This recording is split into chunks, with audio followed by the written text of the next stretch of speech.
मन की तरंग मार लो बस हो गया भजन, आदत बुरी सुधार लो बस हो गया भजन। आए हो तुम कहाँ से और जा रहे कहाँ हो, जरा दिल से विचार लो बस हो गया भजन। मन की तरंग मार लो बस हो गया भजन। साधु बनने की आवश्यकता नहीं है। आज होड़ लगी है, मुझे महामंडलेश्वर बना दीजिए, मुझे महात्मा बना दीजिए, मुझे ये बना दीजिए, मुझे वो बना दीजिए। अरे मैं कहता हूँ पहले सज्जन बन जाओ, साधु तो अपने आप बन जाओगे। पहले सज्जन बन जाओ, फिर साधु तो अपने आप बन जाओगे। सारे पद तुम्हारे पास चल करके आएंगे, तुम्हें किसी पद के पास जाने की आवश्यकता नहीं पड़ेगी।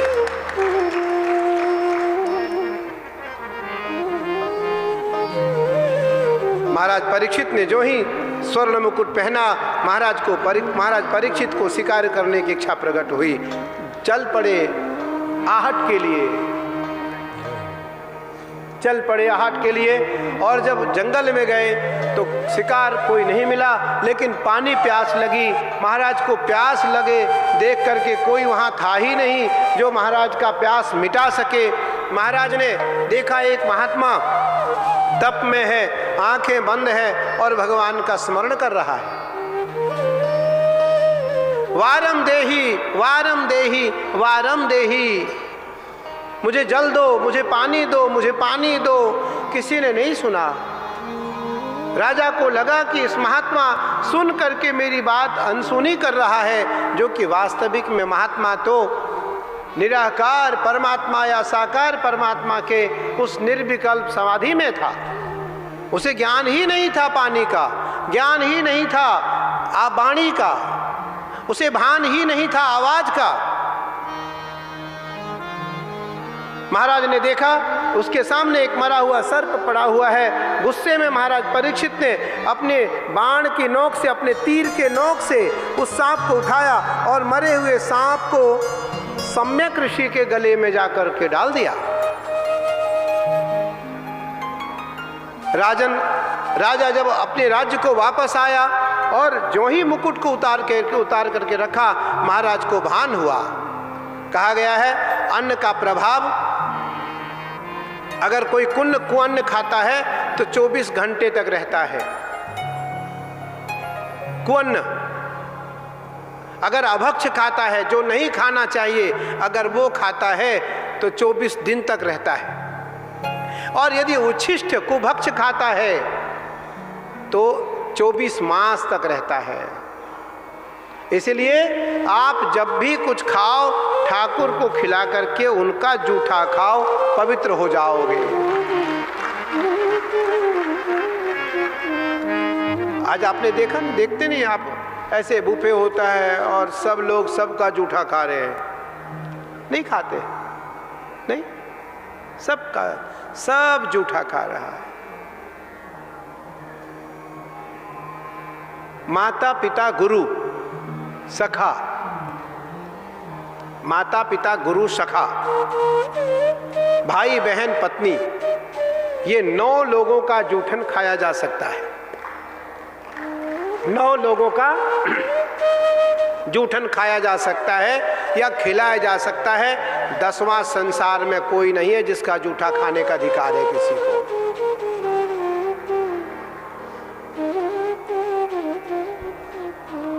महाराज परीक्षित जो ही आते हैं, अपने मुकुट को उतारते, महाराज को ग्लानि हुई, मैंने अपराध किया है, मुझे दंड मिलना चाहिए। जो ही दंड का भान हुआ, इतने देर में सम्यक ऋषि का पुत्र श्रृंगी 7 वर्ष का भगवान सूर्य को अर्घ दे रहा था। मैंने कल बोला आपको याद करना चाहिए, ये मंत्र भगवान सूर्य को अत्यंत प्रिय है। वैसे तो वेद मंत्र है, हरि ओम आकृष्णेन रजसा व्रतमानो निवेशयन्न मृतं वर्तं च हिरण्येन सविता रथेना देवो जाति भुवनानि पश्यन्न। भगवान सूर्य का मंत्र तो ये है, लेकिन ये भगवान सूर्य को नमस्कार करने का मंत्र है, अर्घ देने का मंत्र नहीं है। भगवान सूर्य को अर्घ देने का मंत्र है ओम वीरकतनो विवांश्च मारतंडो भास्करो रवि लोक प्रकाशक श्रीमान लोक चक्षुर्महेश्वरः कर्ता हर्ता तमस्त्रियः तपनस्तापनश्चैव शुचि सप्ता स्ववाहनः। ओम घृणी सूर्य नारायणाय नमः। मैंने कल भी बोला था, गोकर्ण के द्वारा भगवान सूर्य को अर्घ दिया जा रहा है। आज श्रृंगी ऋषि के द्वारा भगवान सूर्य को अर्घ दिया जा रहा है। अगर कोई ये मंत्र नहीं याद कर सकता है तो केवल इस मंत्र को याद कर ले, छोटा सा, ओम घृणी सूर्य नारायणाय नमः इदम अर्घं दत्तन्न मम।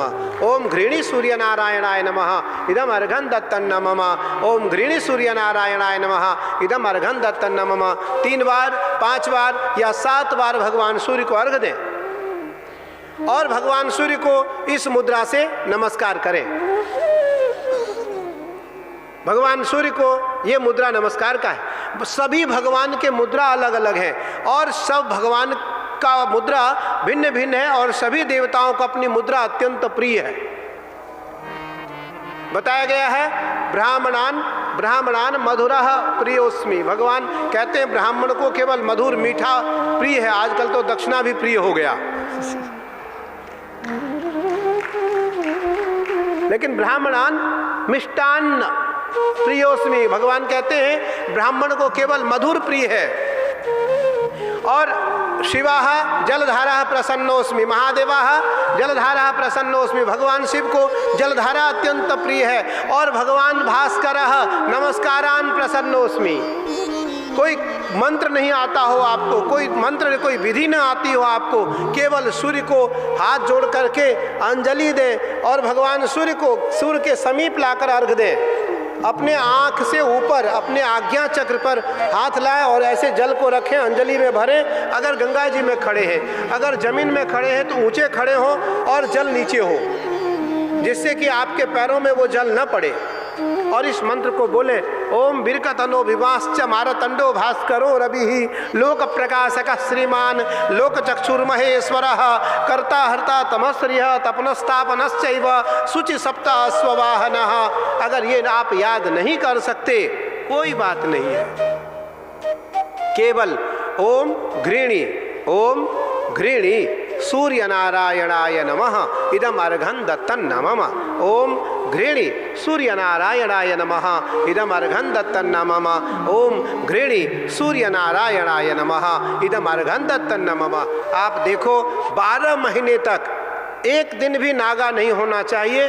12 महीने के अंदर जो पढ़ने वाले बच्चे नहीं हैं, जो याद करने वाले बच्चे नहीं हैं, जिसको याद न रहता हो, वो जो कुछ पढ़ेगा उसे याद रहना शुरू हो जाएगा। ये प्रमाण है, ये प्रमाण है। और ये प्रत्यक्षम किम प्रमाणम, प्रत्यक्ष को प्रमाण की आवश्यकता नहीं है। आज श्रृंगी ऋषि 7 वर्ष के हैं और भगवान सूर्य को अर्घ दे रहे हैं। उसी बीच में एक ने आकर के कान में कहा कि तुम्हारे पिता के गले में किसी राजा ने मरे हुए सर्प को डाल दिया है।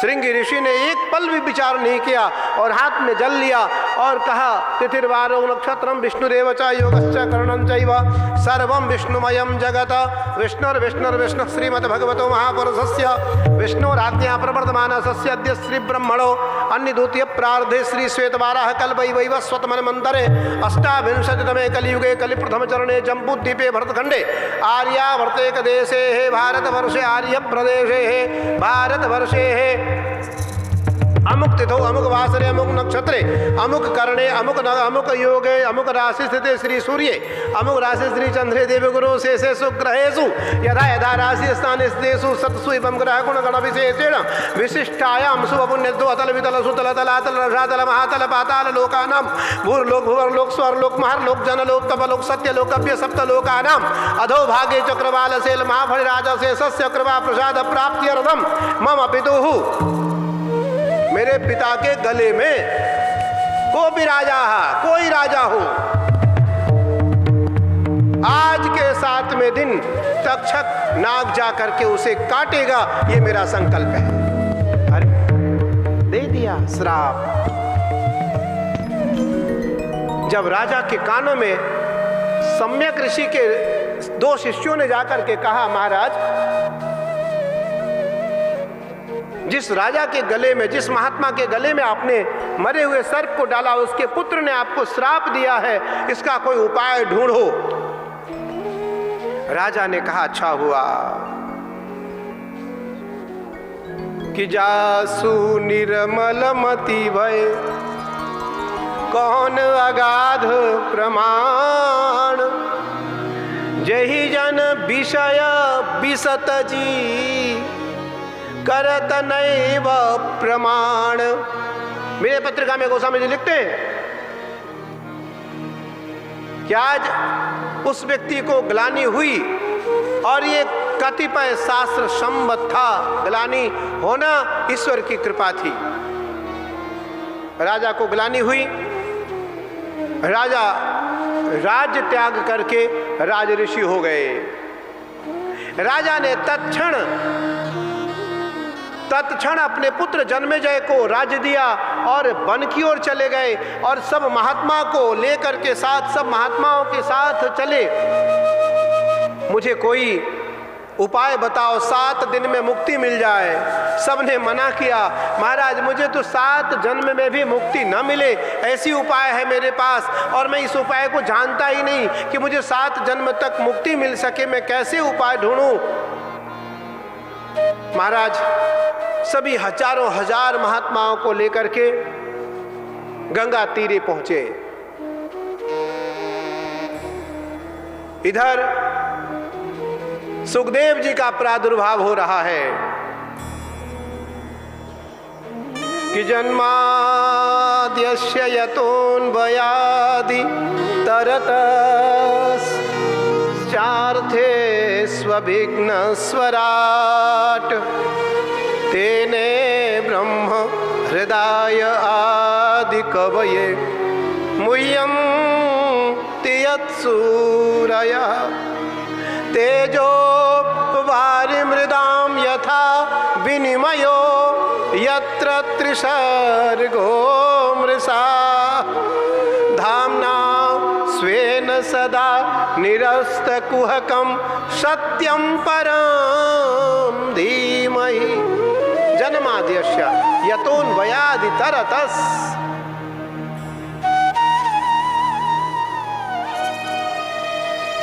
चार्थे स्वभिघ्न स्वराट, तेने ब्रह्म हृदय आदि कवये मुह्यन्ति यत्सूरयः, तेजो वारिमृदां यथा विनिमयो यत्र त्रिसर्गो मृषाः, धाम्ना स्वेन सदा निरस्तकुहकं सत्यं परम धीमहि। व्यास जी ने कहा देखो भैया, मैं किसी का बंधन नहीं करता, मैं कोई चाटुकारिता नहीं करता, ना मैं प्रशंसक हूं ना मैं निंदक हूं, ना मैं किसी की प्रशंसा करता हूं ना मैं किसी की निंदा करता हूं, मैं तो केवल वंदना करता हूं सत्य की। और सत्य क्या है? केवल सनातन धर्म।